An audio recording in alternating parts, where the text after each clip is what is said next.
এদিকে আজকের সবচেয়ে বড় খবর, ইরানে নামলেই একজন মার্কিন সেনাও জীবিত ফিরবে না। বিশেষজ্ঞদের শঙ্কা, দুর্ধর্ষ ইরান। থাকছে বিস্তারিত প্রতিবেদনে। যুদ্ধ শেষ, আলোচনা ফলপ্রসূ। এই সব বার্তা শোনার ঠিক পরেই যদি দেখা যায় আকাশ থেকে প্যারাশুটে ভেসে নেমে আসছে নতুন সৈন্য, তখন মাথায় প্রথম প্রশ্নটাই আসে, এটা কি সত্যিই শান্তির গল্প, নাকি নতুন ঝড়ের আগে নিস্তব্ধতা? একদিকে বলা হচ্ছে আলোচনা চলছে, সব ঠিক হয়ে যাবে, আর অন্যদিকে স্থলযুদ্ধের ময়দানে নামার প্রস্তুতি। এই দুই বিপরীত ছবির মাঝখানেই লুকিয়ে আছে মধ্যপ্রাচ্যের আসল রহস্য। ডোনাল্ড ট্রাম্প একদিকে বলছেন পরিস্থিতি হাতের মুঠোয়, শীঘ্রই বন্ধ হবে যুদ্ধ, অন্যদিকে পেন্টাগন নীরবে ব্যাগ গোছাচ্ছে। এদিকে ১৩টি মার্কিন ঘাঁটি গুড়িয়ে দিল ইরানের বিপ্লবী গার্ড। ইরানের হানায় পশ্চিম এশিয়ায় নিশ্চিহ্ন ১৩টি মার্কিন সেনাঘাঁটি। পালিয়ে যাচ্ছে মার্কিন সেনারা। থাকছে বিস্তারিত প্রতিবেদনে। আচ্ছা, শুরুতেই এই হরমুজ প্রণালী বিষয়ক জিনিসগুলো আপনাদের বুঝাই, তাহলে আলোচনা শুরু করতে সুবিধা হবে। সেটা হচ্ছে যে এই সৌদি আরব, তারপরে কাতার, কুয়েত, ওমান এবং ওই পাশে ইরান, তারা তাদের তেলগুলো বা অন্যান্য পণ্য এই হরমুজ প্রণালী দিয়ে সরবরাহ করে। পৃথিবীর 20% বিজনেস এই হরমুজ প্রণালী দিয়ে হয়। এখন হরমুজ প্রণালী দিয়ে যেই জাহাজে যাবে সেই জাহাজে ইরান মিসাইল মারবে। হ্যাঁ, কারণ ইরান মনে করতেছে যে যেহেতু আমাদের ধ্বংস করা হচ্ছে, আমাদের হত্যা করা হচ্ছে, সুতরাং আমরা এখান দিয়ে কোনো বাণিজ্য করতে দিব না। এখন পর্যন্ত হরমুজ বন্ধ আছে। ট্রাম্প অনেক চেষ্টা করে হরমুজ করতে পারেনি। হরমুজ দিয়ে জাহাজ গেলেই ইরান মিসাইল মেরে জাহাজকে ধ্বংস করে দেওয়ার চেষ্টা করতেছে। এদিকে সর্বশক্তি নিয়ে ইরানের পাশে ইরাক। ইরাক মাঠে নামতেই ট্রাম্পের ঘুম হারাম। থাকছে বিস্তারিত প্রতিবেদনে। ইরানের সঙ্গে ইসরায়েল যুক্তরাষ্ট্রের মধ্যকার চলমান যুদ্ধ গড়িয়েছে চতুর্থ সপ্তাহে। চলমান এই লড়াইয়ে পাল্টে গেছে যুদ্ধের সকল প্রচলিত সমীকরণ। বিশেষ করে ইরানের তৈরি প্রযুক্তির ড্রোন এখন মাথা ব্যথার কারণ হয়ে দাঁড়িয়েছে যুক্তরাষ্ট্র ইসরায়েলের জন্য। অত্যাধুনিক আকাশ প্রতিরক্ষা ব্যবস্থা থাকা সত্ত্বেও মার্কিন ইসরায়েলি রাডারে কেন ধরা পড়ছে না ইরানি ড্রোন? এদিকে ইসরায়েলি সেনাবাহিনী ধ্বংসের দ্বারপ্রান্তে, স্বীকারোক্তি সেনাপ্রধানের। থাকছে বিস্তারিত প্রতিবেদনে। ইরান যুদ্ধের মধ্যে ইসরায়েলের আকাশে অদ্ভুত এক দৃশ্য দেখল পুরো বিশ্ব। দেশটির রাজধানী তেল আবিবের আকাশ এখন কাকের দখলে। বিশালাকারী পাখির ঝাঁকের চক্কর দেখে মহাপ্রলয়ের আশঙ্কায় আতঙ্কিত শহরবাসী। ধর্মীয় গ্রন্থ ও ইতিহাসবিদরা এই কালো কাকের বিষয়ে কি বলছেন? শান্ত পারস্য উপসাগর এখন অশান্ত আগ্নেয়গিরি। যে যুদ্ধের স্বপ্ন দেখে আমেরিকা ভেবেছিল কয়েকদিনেই ইরানকে কুপকাত করবে, সেই যুদ্ধ এখন ওয়াশিংটনের গলার কাটা হয়ে দাঁড়িয়েছে। বিশ্ব অর্থনীতির লাইফলাইন হরমুজ প্রণালী দখল করে বসে আছে তেহরান। চারদিক শুধু হাহাকার, তেল নেই, গ্যাস নেই, থমকে গেছে বিশ্ব বাণিজ্য। জাপানের মতো বন্ধু রাষ্ট্রগুলো এখন বাধ্য হয়ে ইরানকে পথকর দিয়ে জাহাজ চালাচ্ছে। এক কথায় সুপার পাওয়ার আমেরিকার দম্ভ এখন পারস্যের বালুচরে মুখ থুবড়ে পড়ার উপক্রম। পরিস্থিতি বেগতিক দেখে এবার ট্রাম্প প্রশাসন এক চরম ঝুঁকিপূর্ণ পরিকল্পনা করছে বলে গুঞ্জন উঠেছে। খবর আসছে শত শত মার্কিন মেরিন ও তুখোর ৮২তম এয়ারবর্ন রেঞ্জার্স বাহিনীকে নামানো হতে পারে ইরানের উপকূলীয় এলাকায়। লক্ষ্য একটাই, ইরানি অবরোধ ভেঙে খারুক দ্বীপ বা কেশম দ্বীপের মতো কৌশলগত এলাকাগুলো কবজায় নেওয়া। কিন্তু সমর বিশেষজ্ঞরা কপালে ভাঁজ ফেলে বলছেন এই পদক্ষেপ হতে পারে মার্কিন সামরিক ইতিহাসের এক আত্মঘাতী ভুল। জাতীয় নিরাপত্তা বিশ্লেষক ব্র্যান্ডন জে ওয়েকার্ট স্পষ্ট সতর্কবার্তা দিয়েছেন। তার মতে খারুক দ্বীপে পা রাখা মানেই হবে এক সুইসাইড মিশন। এই দ্বীপটি ইরানি ড্রোন আর মিসাইলের একদম নাগালে। মার্কিন নৌবাহিনী যে প্রণালীতে ঢুকতে ভয় পাচ্ছে, সেখানে মেরিনদের পাঠিয়ে দেওয়া মানে তাদের কামানের গোলার মুখে ঠেলে দেয়া। এই অসম যুদ্ধে মার্কিন সেনাদের জয়ী হওয়া তো দূরের কথা, প্রাণ নিয়ে ফিরে আসাই হবে বড় চ্যালেঞ্জ। এদিকে কেশম দ্বীপ নিয়েও চলছে চুলচেরা বিশ্লেষণ। এখানে আন্তর্জাতিক বিমানবন্দর থাকায় মার্কিন কমান্ডোরা নামার চিন্তা করলেও ভুলে গেলে চলবে না যে এই দ্বীপের নিচেই লুকিয়ে রয়েছে ইরানের এক বিশাল আন্ডারগ্রাউন্ড মিসাইল দুর্গ। আল জাজিরার তথ্য মতে এই মাটির নিচের গোপন দুর্গ থেকে মুহূর্তেই ধেয়ে আসতে পারে আগুনের বৃষ্টি। ফলে মার্কিন রেঞ্জার্সরা সেখানে নামা মাত্রই ইরানি প্রতিরোধের মুখে পড়বে, যা তারা সামাল দেওয়ার ক্ষমতা রাখে কিনা তা নিয়ে খোদ পেন্টাগনের সংশয় রয়েছে। আরেকটি সম্ভাব্য রণক্ষেত্র হতে পারে কোনারক নৌঘাঁটি। ইউক্রেনীয় সমর বিশ্লেষকদের মতে ওমান উপসাগরে অবস্থিত এই ঘাঁটিটি মার্কিন নৌবাহিনীর জন্য কিছুটা সুবিধাজনক হতে পারে। ওমান উপসাগরের গভীর জলসীমায় মার্কিন জাহাজগুলোর অবস্থান থাকায় সেখান থেকে রসদ পাওয়া সহজ। এছাড়া বালুচিস্তানের স্থানীয় বিদ্রোহী গোষ্ঠীগুলোর সহায়তা পাওয়ার আশায় বুক বাঁধছে সিআইএ। কিন্তু প্রশ্ন হলো, কোনারক দখল করলেই কি হরমুজ প্রণালীর অবরোধ ভাঙা সম্ভব? উত্তরটা সম্ভবত না। আধুনিক যুদ্ধের সবচেয়ে বড় আতঙ্ক হয়ে দাঁড়িয়েছে ড্রোন সোয়ার্ম বা ড্রোনের ঝাঁক। ইউক্রেন যুদ্ধে রাশিয়া যেমন ড্রোন হামলায় নাস্তানাবুদ হয়েছিল, ইরানি উপকূলে মার্কিন সেনারা তার চেয়েও ভয়াবহ অভিজ্ঞতার সম্মুখীন হতে পারে। হাজার হাজার ইরানি ড্রোন যখন আকাশ ছেয়ে ফেলবে, তখন অত্যাধুনিক মার্কিন প্রযুক্তিও হয়তো অকেজো হয়ে পড়বে। ব্র্যান্ডন ওয়েকার্ট হুঁশিয়ারি দিয়েছেন, পর্যাপ্ত প্রস্তুতি ছাড়া এই ল্যান্ডিং অপারেশন করলে আমেরিকাকে চরম অপমানজনকভাবে পিছু হটতে হবে। এই সংকট শুধু সামরিক নয়, এর পেছনে লুকিয়ে রয়েছে এক বিশাল ভূরাজনৈতিক চাল। যদি আমেরিকা এই যুদ্ধে পরাজিত হয় বা পিছু হটতে বাধ্য হয়, তবে মধ্যপ্রাচ্যে মার্কিন আধিপত্যের সূর্য চিরতরে অস্তমিত হতে পারে। আর সেই শূন্যস্থান পূরণে ওত পেতে বসে আছে চীন।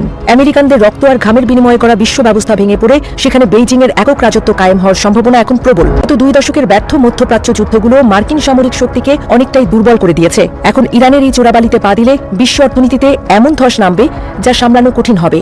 সাধারণ আমেরিকান নাগরিকদের ট্যাক্সের টাকা আর সেনাদের রক্ত দিয়ে কেনা এই যুদ্ধ শেষ পর্যন্ত ওয়াশিংটনের জন্য এক বিশাল কৌশলগত পরাজয় ডেকে আনতে পারে বলে আশঙ্কা করা হচ্ছে। এদিকে 13টি মার্কিন ঘাঁটি গুড়িয়ে দিল ইরানের বিপ্লবী গার্ড।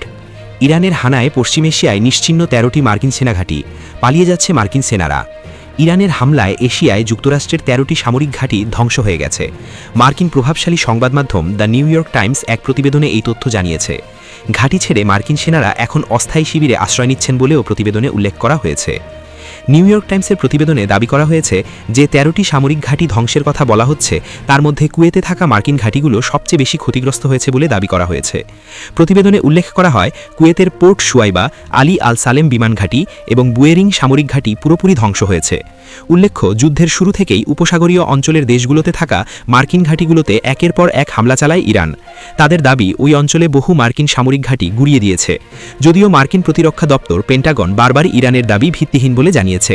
কাতার, বাহরাইন, সৌদি আরবে মার্কিন সেনা এবং বিমান ঘাঁটিতে ড্রোন এবং ক্ষেপণাস্ত্র হামলা চালাচ্ছে ইরান। এর মধ্যে নিউ ইয়র্ক টাইমসের প্রতিবেদন আলোচনার জন্ম দিয়েছে, যদিও মার্কিন সরকারের পক্ষ থেকে এ বিষয়ে কোনো প্রতিক্রিয়া জানানো হয়নি। প্রতিবেদনে উল্লেখ করা হয়েছে, কাতারের আল উদেইদ বিমান ঘাঁটিতে থাকা যুক্তরাষ্ট্রের শক্তিশালী রাডার ব্যবস্থাকে ধ্বংস করেছে ইরান। এই ঘাঁটিটি মার্কিন সেন্ট্রাল কমান্ডের আঞ্চলিক সদর দপ্তর। এছাড়া বাহরাইনে মার্কিন সেনাবাহিনীর 5th ফ্লিটের সদর দপ্তরেও হামলা করেছে ইরান। অন্যদিকে সৌদি আরবে প্রিন্স সুলতান বিমান ঘাঁটিতেও হামলা চালানো হয়। উপসাগরীয় অঞ্চলের দেশগুলিকে ইরান আগেই হুঁশিয়ারি দিয়েছিল, তারা যদি আমেরিকা এবং ইসরায়েলকে সহযোগিতা করে তাহলে তাদেরও রেহাই করা হবে না। মার্কিন সামরিক ঘাঁটিগুলো ক্ষতিগ্রস্ত হলেও সামরিক অভিযান অব্যাহত রেখেছে যুক্তরাষ্ট্র। নিউ ইয়র্ক টাইমসের প্রতিবেদনে আরও বলা হয়েছে, ইরাক এবং আফগানিস্তানে যুদ্ধের সময় উপসাগরীয় অঞ্চলে এই সেনাঘাঁটিগুলো তৈরি করেছিল আমেরিকা। কিন্তু এই হামলা স্পষ্ট করে দিয়েছে যে ইরানের অত্যাধুনিক ক্ষেপণাস্ত্রের নিশানা আটকানোর মতো পরিকাঠামো ছিল না ওই সেনাঘাঁটিগুলোতে। এই পরিস্থিতির মধ্যেও পশ্চিম এশিয়ায় আরও সেনা মোতায়েন করা জারি রেখেছে যুক্তরাষ্ট্র। আল জাজিরার এক বিশ্লেষণে বলা হয়েছে, ইরানের বিরুদ্ধে যুক্তরাষ্ট্রের সামরিক অভিযান অপারেশন এপিক ফিউরি শুরুর প্রায় 4 সপ্তাহে এসে অঞ্চলটিতে মার্কিন উপস্থিতি উল্লেখযোগ্যভাবে বেড়েছে। এরই মধ্যে বিমান হামলায় ইরানের ৯,০০০-এর বেশি লক্ষ্যবস্তুতে আঘাত হানা হয়েছে বলে জানিয়েছে মার্কিন সেন্ট্রাল কমান্ড সেন্টকম। বর্তমানে অঞ্চলে মার্কিন নৌবাহিনীর বিমানবাহী রণতরী ইউএসএস আব্রাহাম লিঙ্কন সহ বিভিন্ন স্ট্রাইক গ্রুপ সক্রিয় রয়েছে। একই সঙ্গে যুক্তরাষ্ট্র নতুন করে মেরিন বাহিনী ও প্যারাট্রুপার মোতায়েন করছে। বিশ্লেষণে বলা হয়, যুক্তরাষ্ট্র 3টি প্রধান বাহিনী মোতায়েন করছে। এর মধ্যে রয়েছে Tripoli amphibious ready group, Boxer amphibious ready group এবং ৮২তম এয়ারবোর্ন ডিভিশনের দ্রুত প্রতিক্রিয়াশীল বাহিনী। এসব বাহিনীতে অতিরিক্ত প্রায় ৭,০০০ সেনা যুক্ত হয়েছে। ত্রিপলি গ্রুপে প্রায় ২,২০০ জন মেরিন সদস্য রয়েছে, যারা আকাশ ও সমুদ্রপথে দ্রুত অভিযান চালাতে সক্ষম। অন্যদিকে বক্সার গ্রুপেও প্রায় একই সংখ্যক মেরিন ও নৌ সদস্য রয়েছে। আর ৮২তম এয়ারবোর্ন ডিভিশনের সদস্যরা বিশ্বের যে কোনো স্থানে স্বল্প সময়ের মধ্যে মোতায়েনে সক্ষমতা রাখে। এদিকে সর্বশক্তি নিয়ে ইরানের পাশে ইরাক মাঠে নামতেই ট্রাম্পের ঘুম হারাম। মধ্যপ্রাচ্যের দাবার বটে নতুন চাল দিল ইরাক। অবশেষে তেহরানের পাশে বাগদাদ। চাপ, হুমকি আর হামলার মধ্যেও মাথা নত করেনি ইরান, বরং আরও শক্তি নিয়ে মাথা উঁচু করে দাঁড়িয়েছে দেশটি। এবার সেই শক্তির পাশে এসে দাঁড়িয়েছে আরেক মুসলিম দেশ ইরাক। এতদিন পরোক্ষভাবে জড়িয়ে থাকলেও এবার ইরানের পাশে দাঁড়ানোর ইঙ্গিত দিচ্ছে বাগদাদ। যুদ্ধের ময়দানে একা নয় তেহরান, গড়ে উঠেছে নতুন জোট, নতুন শক্তির সমীকরণ। প্রশ্ন একটাই, এটাই কি সেই মুহূর্ত যখন বদলে যাবে পুরো মধ্যপ্রাচ্যের ক্ষমতার মানচিত্র? একে আমেরিকার জন্য বড় ধাক্কা হিসেবে দেখছেন বিশ্লেষকরা। প্রশ্ন উঠেছে, এটি কি শুধু কৌশলগত সমর্থন নাকি সরাসরি যুদ্ধের পথে হাঁটছে ইরাক? এই এক সিদ্ধান্তে বদলে যেতে পারে পুরো যুদ্ধের হিসাব নিকাশ। মধ্যপ্রাচ্যের উত্তপ্ত পরিস্থিতিতে নতুন মাত্রা যোগ করেছে ইরাকের অবস্থান। বিভিন্ন সূত্র বলছে, ইরানকে ঘিরে চলমান সংঘাতে ইরাকের ভিতরে থাকা ইরানপন্থী সশস্ত্র গোষ্ঠীগুলো সক্রিয় হয়ে উঠেছে। তারা আমেরিকার সামরিক ঘাঁটি ও স্বার্থে হামলা চালাচ্ছে। এর ফলে পরিস্থিতি এমন এক পর্যায়ে পৌঁছেছে যেখানে অনেকেই মনে করছেন ইরাক কার্যত ইরানের পক্ষেই অবস্থান নিয়েছে। এর মধ্যেই আনুষ্ঠানিকভাবে পূর্ণাঙ্গ যুদ্ধ ঘোষণা করতে যাচ্ছে ইরাক সরকার।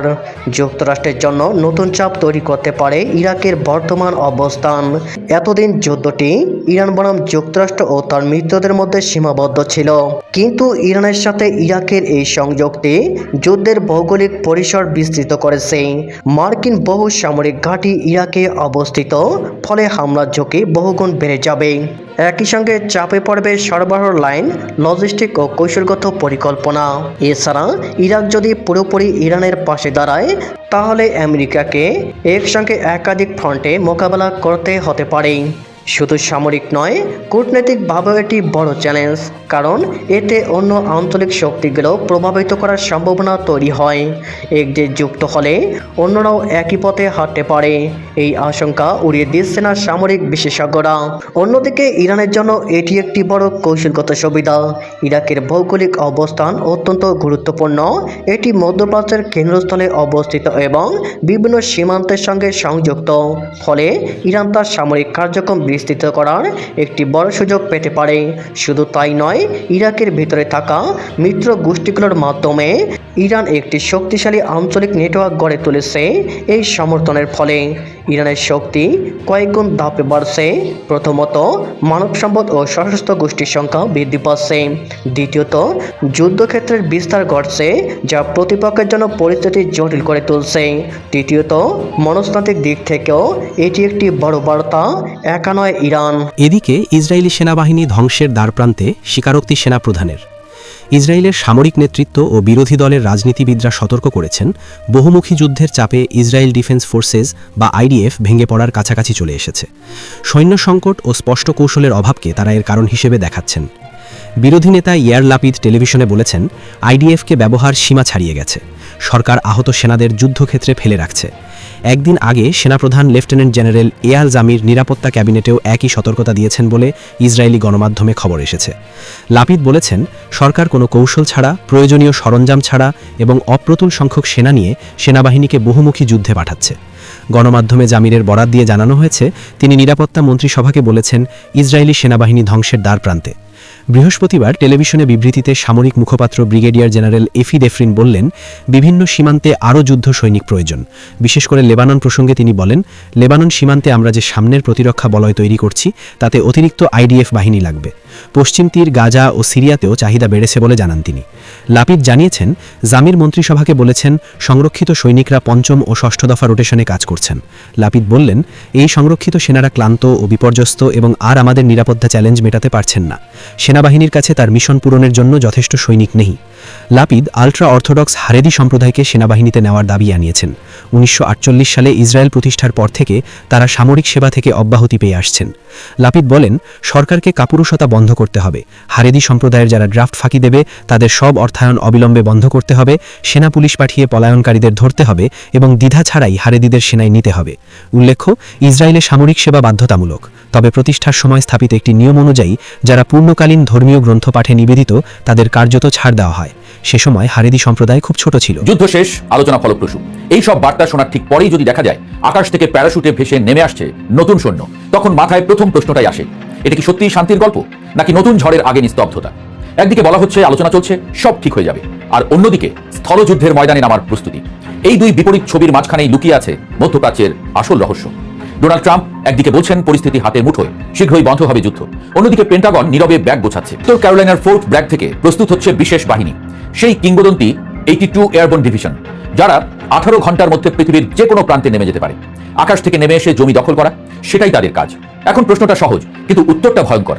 যুদ্ধ যদি শেষ হয়ে যায় তাহলে এই সৈন্যেরা কোথায় নামবে? এই সংঘাতের শুরু থেকেই যুদ্ধটা ছিল আকাশ আর সাগরের খেলা। ড্রোন উড়েছে, ক্ষেপণাস্ত্র ছুটেছে, আর হরমুজ প্রণালীতে জাহাজ চলাচল আটকে দিয়ে ইরান যেন বিশ্বের শ্বাসনালী চেপে ধরেছে। সেই হরমুজ যেখান দিয়ে প্রতিদিন কোটি কোটি ব্যারেল তেল যায়, সেখানে নিষেধাজ্ঞা মানেই শুধু যুদ্ধ না, গোটা পৃথিবীর অর্থনীতিকে জিম্মি করা। কিন্তু যুদ্ধের একটা অলিখিত নিয়ম আছে, যতক্ষণ পর্যন্ত স্থল সেনা নামছে না ততক্ষণ যুদ্ধ পুরোপুরি তোমার আমার হয়ে ওঠে না। আকাশের যুদ্ধ দূরের, সাগরের যুদ্ধ ঠান্ডা, কিন্তু মাটির যুদ্ধ সেটা ব্যক্তিগত, সেটা রক্তের, আর আরো ভয়ঙ্কর। আর ঠিক সেই জায়গাতেই এখন দাঁড়িয়ে আছে এই সংঘাত। ট্রাম্প বলেছিলেন ইরানের শক্তি প্রায় শেষ, ক্ষেপণাস্ত্রের ক্ষমতা 90% কমে গেছে। কিন্তু কথার সাথে বাস্তবের যে ব্যবধান, সেটা বোঝা গেল খুব তাড়াতাড়ি। কারণ তার পরের দিনই ইরান নতুন করে হামলা চালালো, ক্ষেপণাস্ত্র উড়ল, ড্রোন ছুটল। একের পর এক ফাঁকা বুলি আউড়ে যাচ্ছেন ট্রাম্প।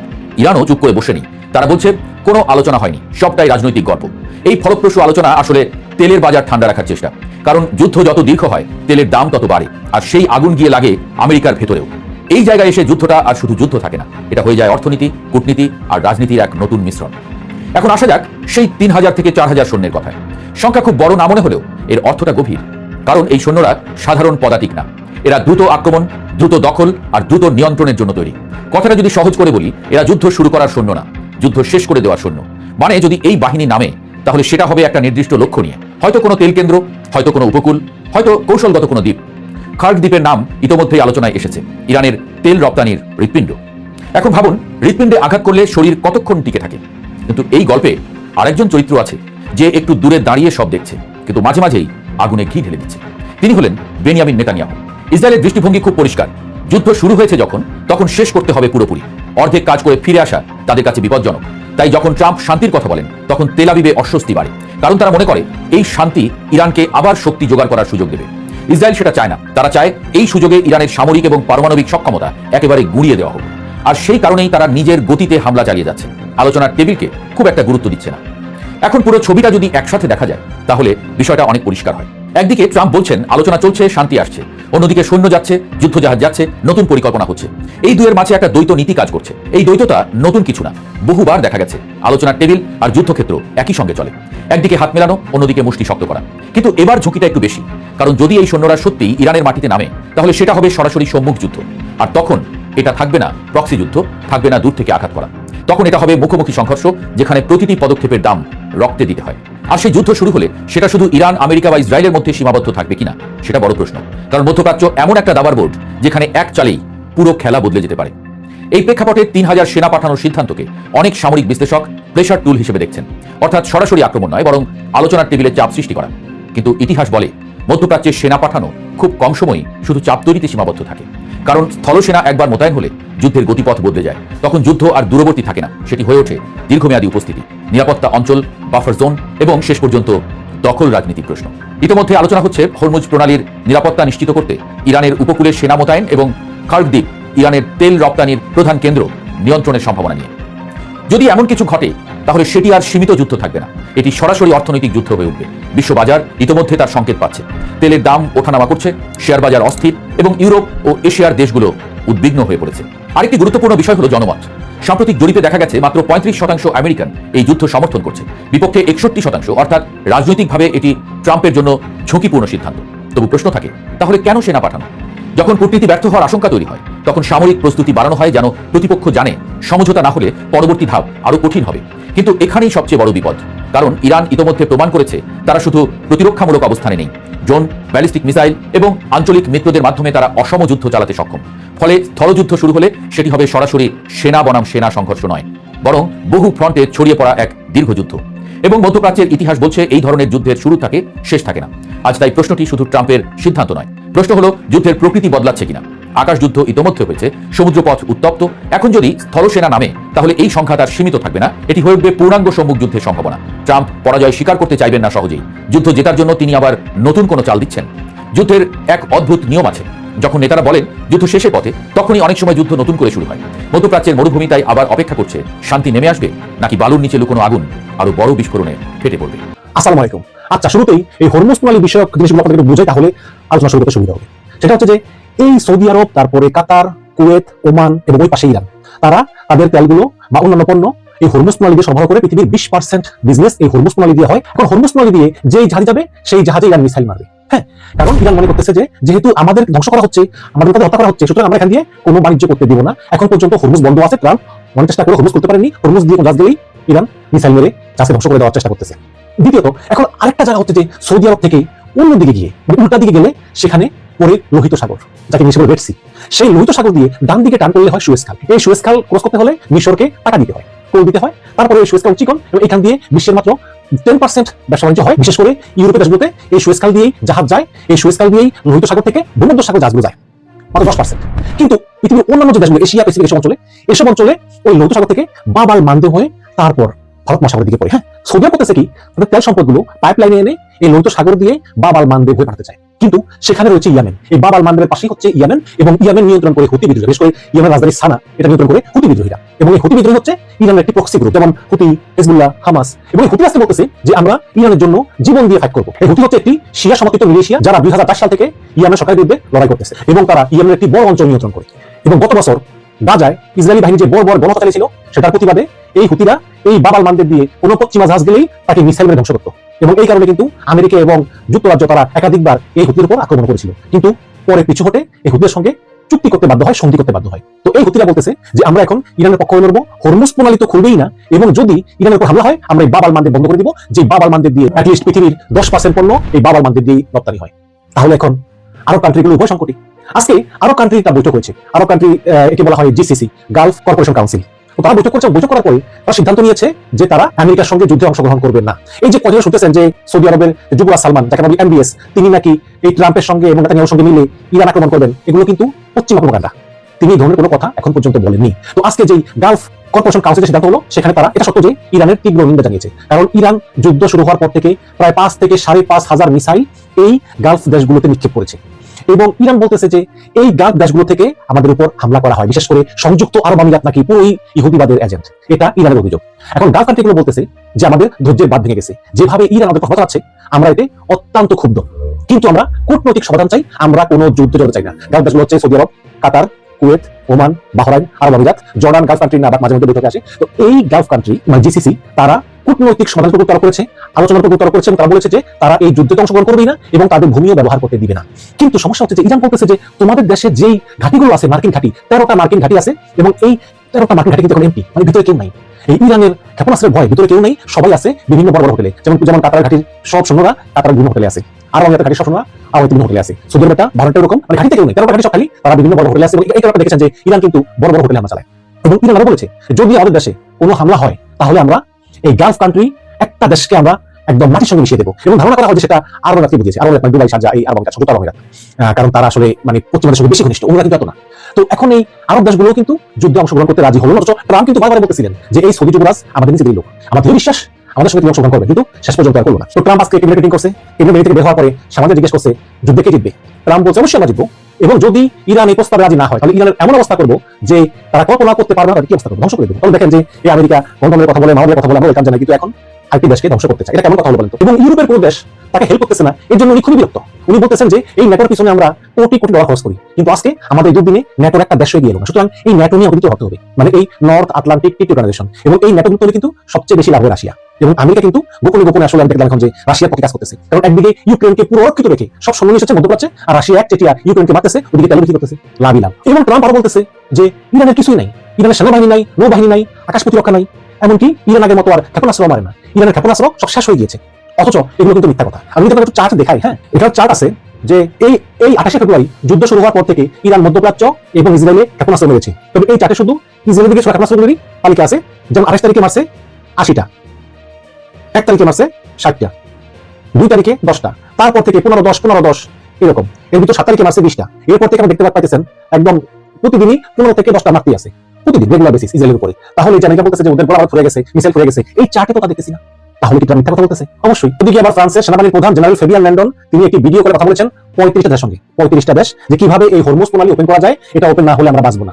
অলরেডি তাইওয়ানের মতো দেশের মাত্র 1 সপ্তাহে জ্বালানি আছে। ভাবেন এবার বাংলাদেশের অবস্থা তো বাদ দিলাম। তো দেখুন এই ফ্রান্স এখন আরো 35 দেশের সঙ্গে কথা বলে একটা উপায় বের করতে চায় আমেরিকা ছাড়াই, যে কিভাবে এই হরমুজ প্রণালী ওপেন করা যায়। অলরেডি ইরান বলছে যে বাংলাদেশ, পাকিস্তান, ভারতেরা হরমুজ দিয়ে জাহাজ নিতে পারবে, এদের কোনো সমস্যা হবে না। ওদিকে ট্রাম্প বলতেছে যে হরমুজ আমি ওপেন করে ছাড়বো। আর ভাই হরমুজ তো ওপেনই ছিল, হরমুজ তো ওপেনই ছিল, কেন শুধু তুমি একটা করলা? এখন ইরান বলতেছে যে এই হরমুজ দিয়ে যদি কোনো জাহাজ যায় তাহলে সেই জাহাজ ইরানকে টোল দিবে, যেমন টোল ওই সুয়েজ খাল দিয়ে দিতে হয় মিশরকে। তাহলে এই সমস্যা বাধা লোকে। এখন ট্রাম্প বলতেছে যুদ্ধবিরতি না হলে কঠিন মূল্য দিতে হবে। আসলে কি ট্রাম্প যুদ্ধবিরতি চায়? অনেকেই মনে করতেছেন যে এই শুক্রবারে যখন স্টক মার্কেট ক্লোজ হয়ে যাবে তখন সেই রাতেই ট্রাম্প মরণ কামড় দিবে, এবং অলরেডি আমেরিকার বিভিন্ন কাজকর্মে সেই প্রমাণ স্পষ্ট। ফ্লাইট রাডার তথ্য অনুযায়ী 12 মার্চ থেকে 23 মার্চ এই মোট 11 দিন আমেরিকা 35টা C-17 ফ্লাইট পরিচালনা করেছে আমেরিকার বিভিন্ন ঘাঁটি থেকে জর্ডান এবং ইসরায়েলের দিকে। এবং এই 35টা ফ্লাইটে বিপুল পরিমাণ মার্কিন সৈন্য এই জর্ডানের মিলিটারি বেজে এবং ইসরায়েলের মিলিটারি বেজে স্থানান্তর করা হয়েছে। এখন এই 35টা যদি মনে করেন যে একটাতে 200 করেও সৈন্য ট্রান্সফার করে, তাহলে 7,000 সৈন্য এই 11 দিনে তারা আমেরিকা থেকে এই জর্ডানে এবং ইসরায়েলে নিয়েছে। এখন এটা হতে পারে যে সেনাবাহিনী মহড়া, কিন্তু এটা মহড়া না, মহড়া হলে তো এত সৈন্য নিতে পারে না। এবং এছাড়াও কিছু মেরিন সেনা পাঠিয়েছে আরো 2,500, তারা নৌপথে আছে, তারা গিয়ে পৌঁছবে কবে? তারা গিয়ে পৌঁছবে এক্স্যাক্টলি শুক্রবারে, যে শুক্রবারে যুদ্ধবিরতি শেষ হতে যাচ্ছে। এই কারণে অনেকে মনে করেন যে শুক্রবারে স্টক মার্কেট বন্ধ হওয়ার সঙ্গে সঙ্গে ডোনাল্ড ট্রাম্প আক্রমণ করবে ইরানের খার্গ আইল্যান্ড এবং ক্যাশ আইল্যান্ড। খার্গ আইল্যান্ড হচ্ছে ইরানের যেখান থেকে 90% তেল বিক্রি করে, সেই ডিপোটা হচ্ছে খার্গ আইল্যান্ডে। এবং ক্যাশ আইল্যান্ড হচ্ছে একটা পর্যটন এলাকা, যে আইল্যান্ডে 55,000 লোক বাস করে, 1.5 মিলিয়ন লোক ভিজিটে যায়, একটা সুন্দর একটা দ্বীপ। তাহলে যেই দ্বীপে 55,000 লোক বাস করে, সেই দ্বীপে 5,000 মার্কিন সেনা কি করবে? তারা কি সিভিলিয়ানরা নিতে পারবে? পারবে না তো। কিন্তু তারপরে ট্রাম্প এটা করবে। এখন যদি ট্রাম্প খার্গ আইল্যান্ড দখল করে, ইরান কি বসে থাকবে? ইরান তো ওই খার্গ আইল্যান্ডে পরপর মিসাইল মারতে থাকবে। এবং এই ইরানের 6 লক্ষ সেনা এবং রিজার্ভ আছে 4 লক্ষ, এদের বিরুদ্ধে যুদ্ধ করতে এই যে 55,000 50,000 এটা যথেষ্ট নয়। ফর্মার CIA ইন্টেল ডিপার্টমেন্টে কাজ করা ল্যারি জনসন তিনি আজকে পডকাস্টে বলেছেন যে আমার এক বন্ধু আমাকে বলেছে যে সে খবর পেয়েছে যে আমেরিকার কোনো একটা পার্টিকুলার সেনা ক্যাম্পে ডেল্টা ফোর্সের সদস্য বলতেছেন যে বৃহস্পতিবারে 2 জন স্পেশাল ট্রেনিং প্রাপ্ত সেনা অফিসারকে আমেরিকা পাঠিয়েছে মধ্যপ্রাচ্যে, এবং মার্কিন যে ডেল্টা ফোর্স আছে, যে ডেল্টা ফোর্স ছুটিক অভিযান চালিয়ে ভেনেজুয়েলার প্রেসিডেন্ট মাদুরোকে উঠিয়ে ছিল, সেই ডেল্টা ফোর্সকে বলতেছে, ট্রেনিং দেওয়া হচ্ছে যে কিভাবে একটা আইল্যান্ডে গিয়ে দখল করতে হয় এবং বিভিন্ন সমস্যার সম্মুখীন হতে পারে এবং সমাধান করতে হয়। এবং তারা বলেছেন যে এই ধরনের টক, মানে এই ধরনের আলাপ আমরা কখনো আগে শুনিনি, নতুন করে ট্রেনিং দেওয়া হচ্ছে। তার মানে হচ্ছে যে ট্রাম্প আসলে এই আলোচনা করে করে এই খার্গ আইল্যান্ড সহ, ক্যাশ আইল্যান্ড সহ ওই পুরো এলাকা নিয়ন্ত্রণে নিতে চায়, এবং তিনি মনে করেন যে ওই এলাকা নিয়ন্ত্রণে নিলেই আসলে এই হরমুজ প্রণালী খুলে যাবে, আর কোনো সমস্যা হবে না। যদি ট্রাম্প আজকেও বলেছে যে ইরান আলোচনার জন্য নড়িয়া পাগল হয়ে গিয়েছে, হাতে পা করতেছে, কিন্তু সামনাসামনি বলে যে